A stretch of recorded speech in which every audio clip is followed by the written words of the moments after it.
আসসালামু আলাইকুম। আমি ডাক্তার সাদিকুল ইসলাম তালুকদার। আজকে এসেছি সহজ স্বাস্থ্য কথা নিয়ে।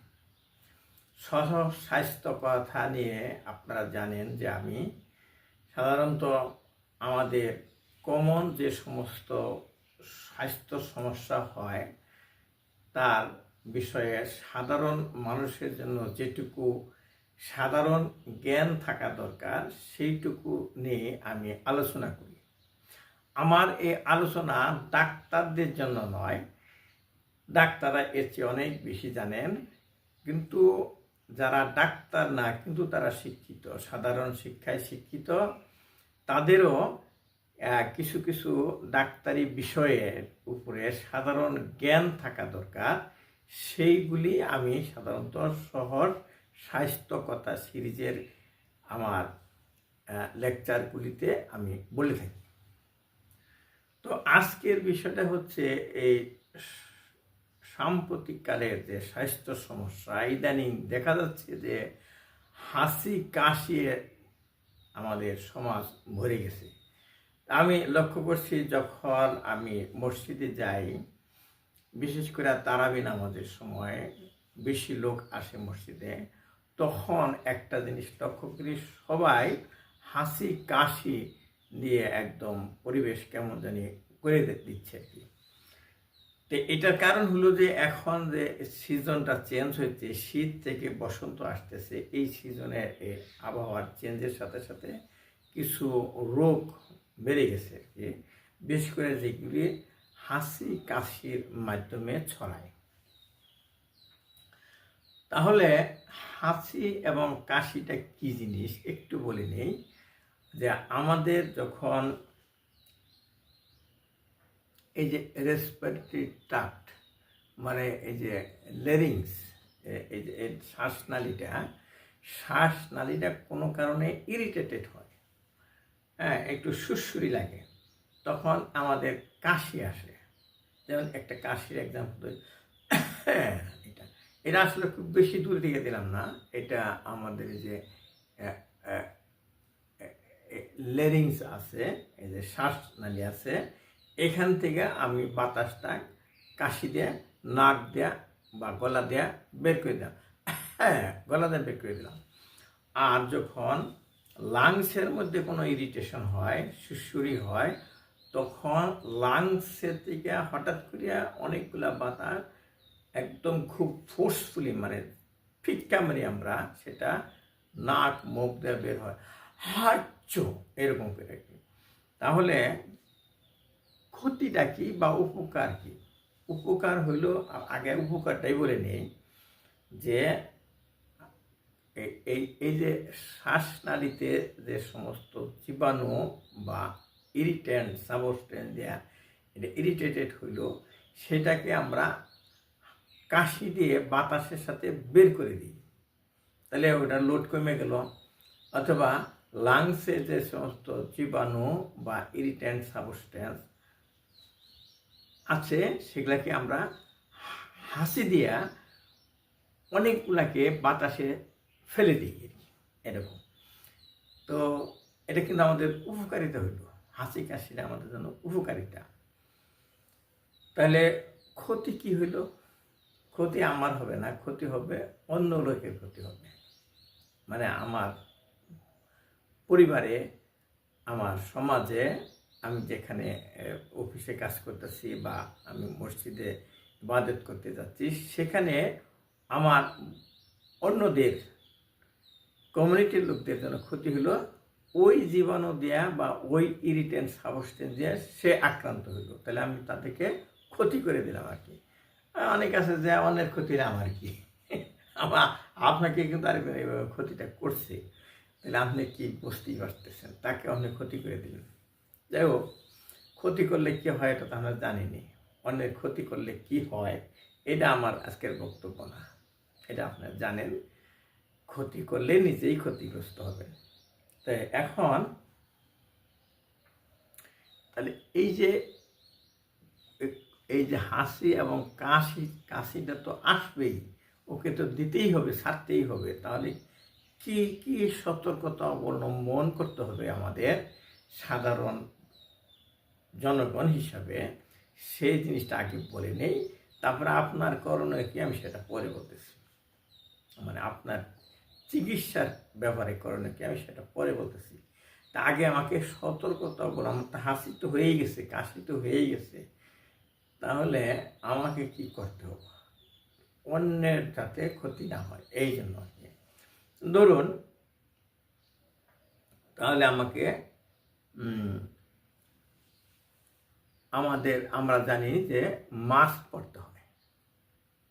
আমরা করোনার সময় দেখছি না সবাই মাস্ক পরে, তো মাস্ক পরলে হলো কি ওই যে জীবাণু যে আসলো সেটাও প্রিভেন্ট হলো, আর এসে গেছে সেটাও আপনি অন্যের, যেমন হাসি দিলাম কিন্তু আমার নাকে মুখে মাস্ক বাঁধা আছে, সেটা ওই মাস্কে আটকা পড়লো, অন্যের দিকে ক্ষতি করলো না, এটা সাধারণ। কিন্তু আমাদের তো সবসময় মাস্ক থাকে না, বা কখন হাসি কাশি আসবে, কখন আমি মাস্ক বাঁধবো, তাই না?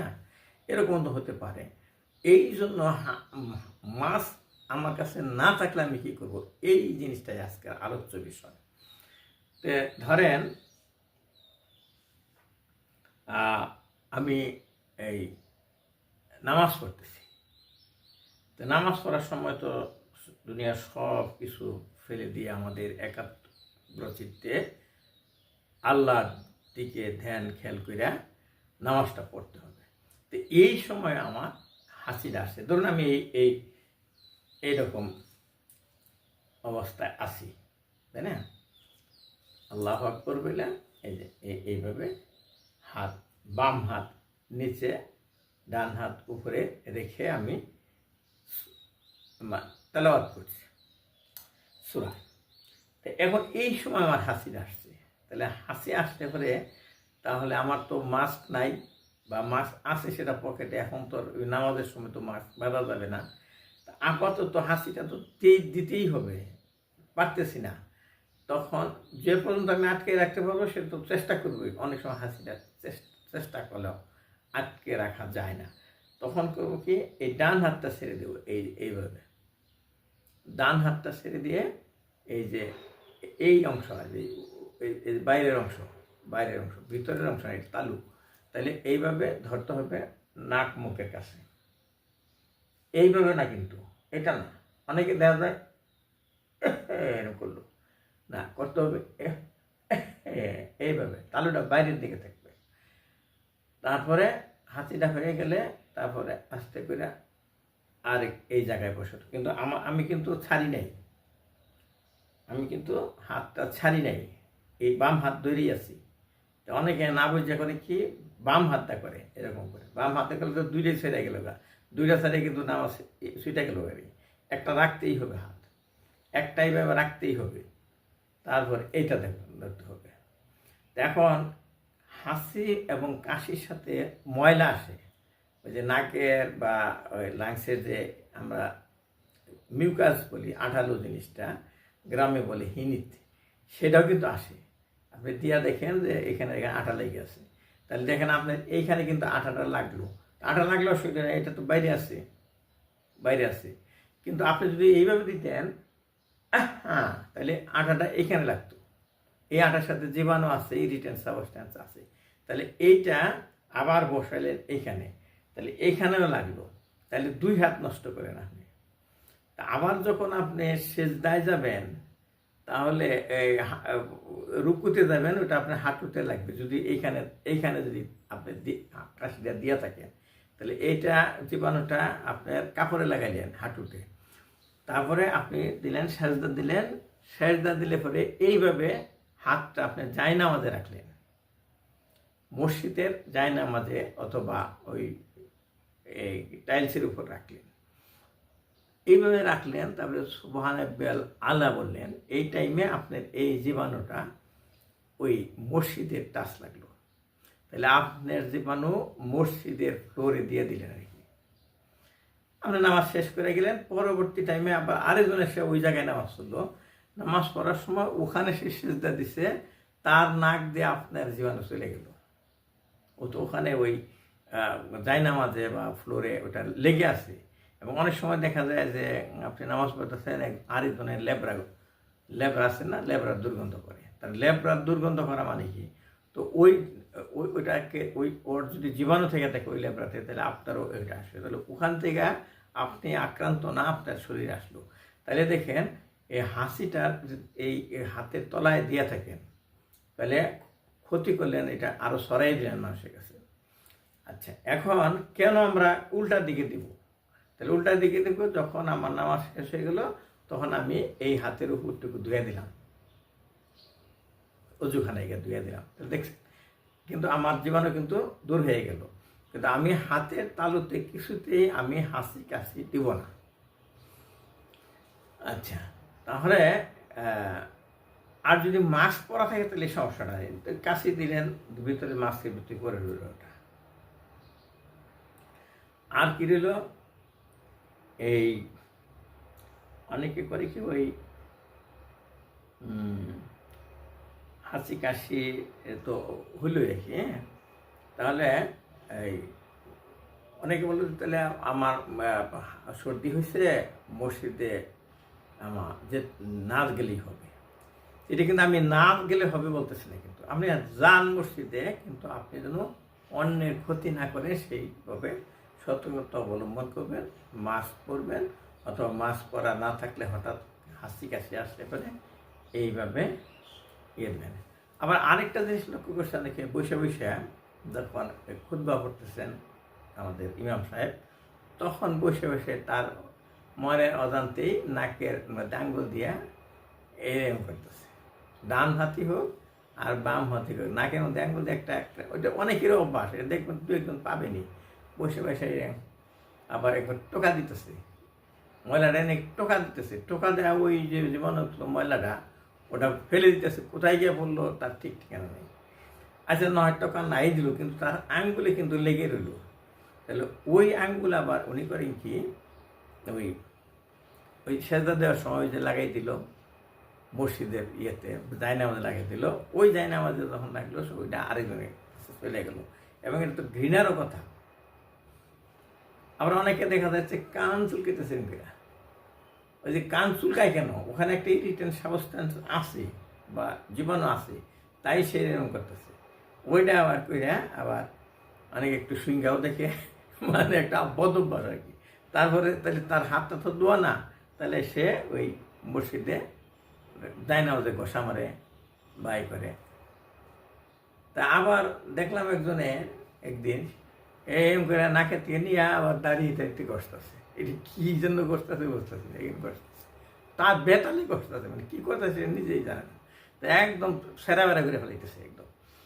তো এই যে করতেছে, এইগুলি আমি অনেকেরই লক্ষ্য করি। আমি ডাক্তার হিসেবে আমি মনে করলাম যে আমার যারা ফলোয়ার আছে তাদের সাথে আমি কথাটা শেয়ার করি, নিজেরা সতর্ক হোক এবং অন্যদেরকে সতর্ক করুক আর কি। এই জন্য আমি এই ভিডিও কন্টেন্টটা তৈরি করতেছি।